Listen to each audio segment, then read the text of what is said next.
And I saw that movie and it made me look at Elvis a little different because this is from her perspective, not Elvis. This is not the story of Elvis that we know. It's the story that she lived with him. So I got a different perspective of Elvis and I call him weak now.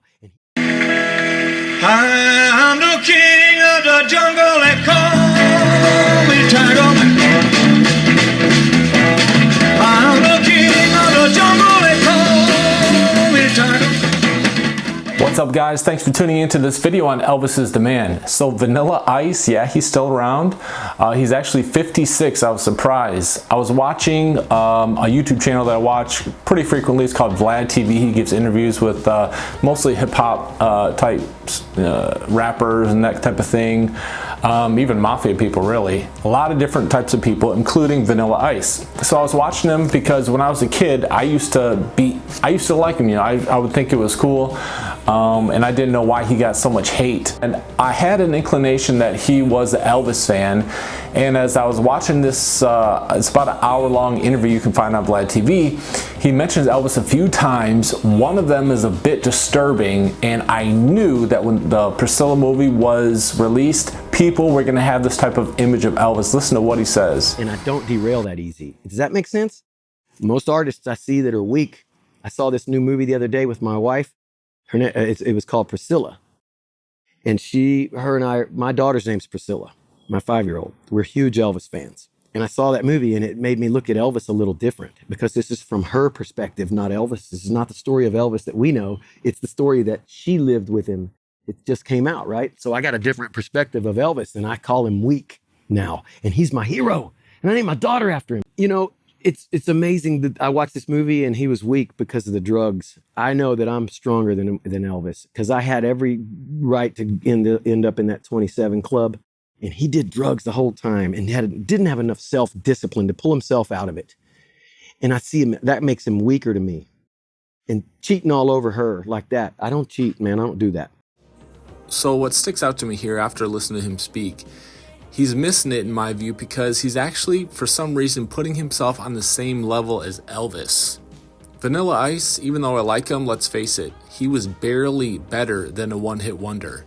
He had success in the early 90s for a couple years before it came crashing down. Elvis' career lasted 3 decades, the greatest solo selling artist of all time. 17 years after he made it big in 1956, he had a satellite special where 1.5 billion people watched. That's more than the moon landing. So for him to think that him and Elvis had the same level of pressure, but Vanilla Ice was able to pull himself out of it, so that makes him the better man, is really a stretch, to say the least. Now, a lot of people call my next guest the Elvis of rap because they like the way he looks and dances. I call Vanilla Ice Elvis because I wish he were dead. So one of the reasons why I didn't want this movie to be released was because of situations like this. So Vanilla Ice says that he was an Elvis fan, still is an Elvis fan, but he thinks of Elvis a lot differently now because of what he saw in the movie. You know, basically that Elvis was just, he took advantage of Priscilla, used her, cheated on her constantly, and basically it shows a lot of the negative aspects of Elvis, which I didn't think needed to come to the forefront again because, you know, especially after we had the success of the Elvis movie. Black hair and more eye makeup.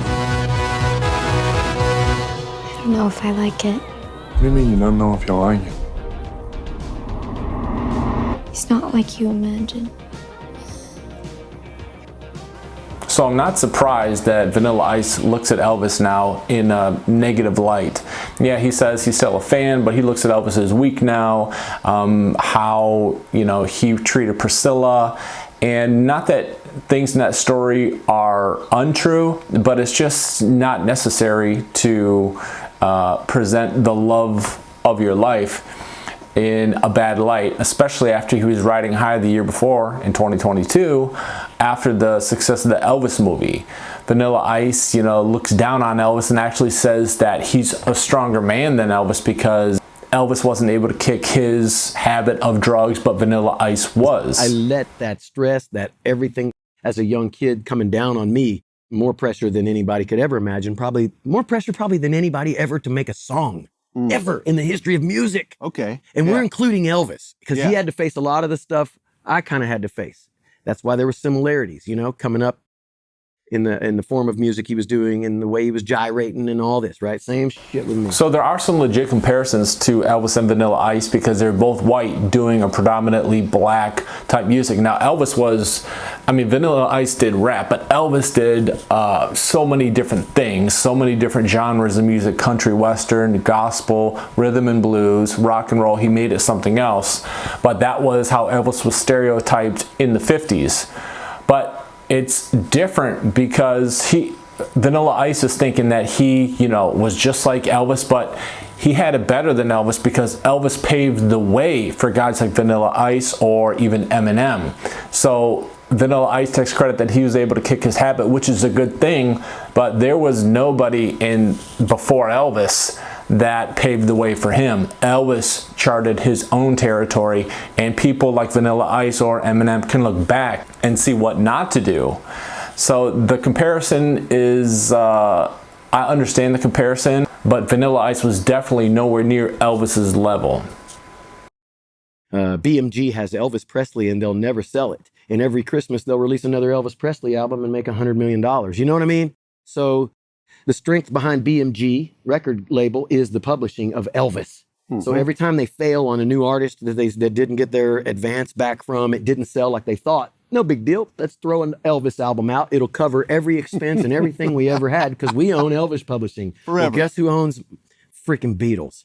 All of that Beatle money is going to Michael Jackson. And guess who owns Michael Jackson? Michael Jackson too. So all that goes to him as well. So whenever I hear anybody on TV mention Elvis, my ears automatically perk up. And what he was saying there was true. I like the fact that Elvis's records and CDs, even though they're mostly re-releases and repackaged material, it still generates a lot of money. And the sad thing is, he was mentioning how Michael Jackson gets the royalties on his music.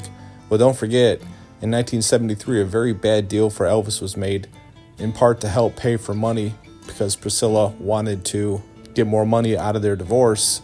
Elvis went along with Colonel's idea to sell the royalty rights for everything pre-1972 or 73.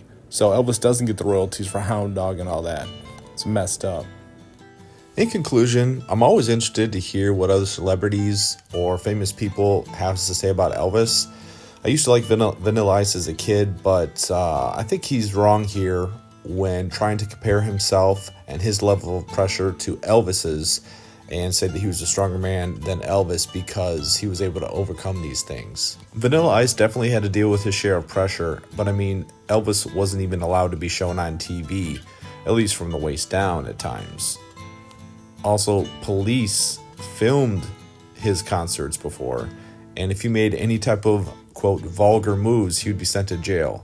So that's dealing with a different type of pressure there. Also, we can talk about Elvis being highly pressured to marry Priscilla, so that means he probably didn't want to. Elvis was much more famous and better looking than Vanilla Ice. He had more choice of women. It's just hard to compare the two. But those are just my thoughts. Talk to me in the comments.